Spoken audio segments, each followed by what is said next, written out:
Level 1, the script kiddie. You are sitting in your bedroom at 2 in the morning, and your neighbor's Wi-Fi password is on your screen. You did not crack it. You did not write a single line of code. You downloaded a tool from a forum that looks like it was built during the Clinton administration, ran it against a network next door, and watched letters and numbers arrange themselves into the word the man across the street uses to protect everything connected to his house. The password is his dog's name and his birth year. You feel like a genius. You are not a genius. You are a tourist who found a skeleton key that someone else made and used on a lock that should have been replaced years ago. The tool did everything. The vulnerability did everything. You press buttons. That is the full extent of your contribution. But the rush is real even if the skill is not. You access something you were not supposed to access. A barrier existed, and now it does not. A door that was locked is open because you found a key lying on the ground that the owner did not know was there. This feeling, the specific feeling of being on the other side of a wall that most people accept as permanent, this is a thing that will cost you years of your life. Your friends think you are some kind of wizard. You let them think it. The truth is less impressive. The truth is that the real people in this world, the ones who wrote the tool you downloaded, who found the vulnerability you exploited, who built the knowledge base you are reading from, they would not be impressed by you. You are using their work without understanding it. A painter does not respect someone who buys a painting and tells people they made it. But you start reading, not because you feel guilty, because you want to actually understand what happened, what is inside the tool, why the vulnerability exists, what the protocol actually does when two devices talk to each other across a network. Each answer generates 3 more questions. The questions do not stop for the next 20 years. You learn to code. Python first because everyone starts with Python. Then lower level languages because you realize that understanding what is actually happening inside a system requires understanding the language the system speaks to itself. The forums replace school as a place where your real education happens. Anonymous people teaching anonymous students. Knowledge passed freely because the culture decided long ago that hoarding knowledge serves nobody. The community is brutal to laziness. Ask something you could have answered yourself in 5 minutes, and you will be dismissed in 1. Ask something genuinely difficult, something that shows you hit a real wall after real effort, and the answers you receive will be better than any textbook you have ever read. You lose jobs. You cannot focus on work that feels meaningless compared to what you are teaching yourself at night. You lose relationships because you cannot explain what you're doing in language that makes sense to people who are not doing it. The isolation starts to feel like freedom. The obsession starts to feel like the first real purpose you have ever had. Your first original discovery is embarrassingly simple. A website that does not properly handle certain types of input. A flaw so basic that security professionals would be embarrassed to present at a conference. But you found it yourself, through your own analysis, without a tutorial. You sat with a system you did not understand, and you pulled at threads until something came loose, and the something that came loose was yours. You look at what came out of it. User data, credentials, information that people trusted this company to protect, and that this company's developers did not know how to protect. You do not do anything with it. The access is the achievement. The discovery is the achievement. You are no longer a tourist. You are something else now. Level 2, the freelancer. The message appears in your forum inbox from a handle you do not recognize. It is carefully worded, vague in specific places. It describes security assessment for a company and mentions that payment would be in cryptocurrency and asks if you are available for contract work. You are not stupid enough to say yes immediately. You research the sender the way you research everything now, through the tools you have built and the methods you have learned. The company they mention is real. The security concern they describe could be legitimate. The gray area they are operating in is genuinely gray, not obviously illegal. Not obviously legal. You say yes. The target is a company's web infrastructure. You are supposed to find vulnerabilities and document them. What happens to that documentation afterward is framed as not your concern. You are a security researcher. That is what the message called you, and that is what you tell yourself. The work takes 3 weeks. You find vulnerabilities that would allow someone to take over accounts, pull data, disrupt services. You document everything in a clean, professional report that looks like something a legitimate security firm would deliver. You send it. The cryptocurrency arrives. Nobody is arrested. The money changes things immediately, not in how you live. You are careful about that, careful about anything that would look unusual to anyone watching, but in what you can access. Better equipment, time, the ability to focus entirely on this instead of splitting your attention between this and work that means nothing to you. You take more jobs. The rationalization develops its own smooth surface with practice. You are not hurting anyone. These companies have legal teams and insurance. The vulnerabilities you find will be found by someone else eventually. You are just the one who found them first. The people whose data sits in the databases you access are usernames and entries in tables, not people with mortgages and children and things they cannot afford to lose. You tell yourself this until it sounds true. Your handle develops a reputation. Reliable, clean work, professional communication. The jobs get larger. The cryptocurrency accumulates in wallets behind layers of technical misdirection. You maintain a strict wall between the name on your forum handle and the name on your government documents. Two identities, two lives. The wall between them is technical and procedural, and you maintain it with the same obsessive attention you apply to everything else. Your physical life shrinks to match your digital one. No social media with your real face. No patterns that could be detected and connected. You exist in the gaps between surveillance systems, and there are gaps, there are always gaps, and you have mapped most of them. You are becoming a ghost before you understand. That is what you are becoming. Level 3, the specialist.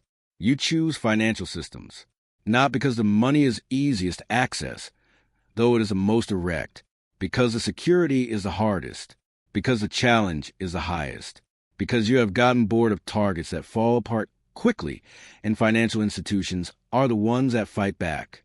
Your first serious financial target takes 8 months of preparation, not attacking, preparing, understanding the institution's infrastructure from outside, mapping the third-party vendors they depend on, reading their public regulatory filings for technology disclosures, building a complete picture of how their systems connect before touching a single one of them.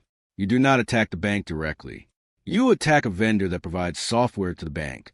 The vendor has a fraction of the bank's security budget and a fraction of the bank's scrutiny. You move through the vendor's network and from there into the bank systems through the connection that exists between them, a connection that both organizations know about and neither are secured properly. Moving through their internal network is the closest thing to a video game you have ever experienced. Each system you access opens paths to others. Each level of privilege you gain reveals the next level above it. You are mapping an invisible architecture that thousands of people depend on every day without knowing it exists in the form you are seeing it. You do not take anything. Not yet. The map is the product. The knowledge of how this institution connects internally, which systems trust which other systems, what a valuable data sits, what the path to it looks like. This information has a market. You sell it through an intermediary. You do not ask what happens next. The distance is deliberate. The payment arrives. You live exactly as you lived before. The money sits in wallets behind technical walls so complex that tracing it would require resources that law enforcement has not dedicated to you yet. Yet, the skills compound. Each institution teaches you something applicable to the next. The patterns repeat because organizations are built by humans, and humans make the same mistakes across industries and decades. Social engineering works on security professionals who should be immune to it. Phishing works on people who have attended training specifically designed to prevent them from being phished. The human layer never patches. Level for the organization. Someone recruits you, not into a criminal gang in the way movies mean that phrase, into a network. Specialists who have never met in person, who know each other only through encrypted communications and verified work histories, who assemble for specific operations and disperse afterward. Your role is initial access, getting in. Other people handle what comes after, the persistence, the escalation, the extraction, the conversion of stolen data or access into money. The division makes everyone more effective and provides a kind of moral distance that you find useful even though you know it is constructed. The targets are larger now. Companies with dedicated security teams watching their networks around the clock. Government contractors. Infrastructure that you try not to think about too directly. The rationalization is still working, but it is working harder. Access you provided gets used to deploy ransomware against hospital systems. You watch this happen from a distance, not real distance, technical distance. The news covers it. Hospital systems encrypted. Patient records inaccessible.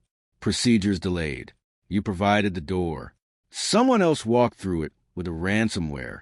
You are not the one who made sick people sicker. You tell yourself this. It sounds different from how it used to sound. Law enforcement is becoming more visible in your world. Indictments appear against people you have worked with, not close people. You do not have close people. That is a security feature. But people whose handles you recognized and whose work you had seen. They got caught because they were careless, or because someone turned on them, or because they were unlucky. You are careful. You tell yourself you will not be unlucky. Operations become fewer and larger. You work with fewer people and trust them less than you trusted anyone before, which was not very much. The paranoia that used to feel like a quirk has become load-bearing. You assume every new contact is law enforcement until you have enough evidence to think otherwise. You plan exits before you plan entrances. The money in your wallets continues to grow. You cannot spend it visibly. You cannot spend most of it at all without creating a trail that leads somewhere. You live modestly. The wealth is theoretical. Numbers and files behind encryption behind more encryption. You tell yourself this is temporary. You've been telling yourself things are temporary for several years now. Level 5, the ghost. The operation looks routine. A financial services company. Infrastructure you recognize. Vulnerabilities you have seen before in different configurations. Your team plans the way you plan everything. Carefully, slowly, with attention to each potential failure point. The access goes cleanly. The network inside is a familiar mess. Systems that trust each other too much. Credentials that have not been rotated. Paths to the data that are more open than anyone responsible for them realizes. The extraction begins. Then something is wrong. You cannot identify what immediately. A feeling first. The data coming out is too clean, too available. Things that should require more effort to reach are simply there. A security team that should be better than this is not responding the way a security team responds to an intrusion they are detecting. Because they are not detecting it. Because they already know you are there. The data you are extracting is honeypot data. It exists for exactly this purpose. To look valuable and attract whoever takes it. Law enforcement has been building this operation for over a year.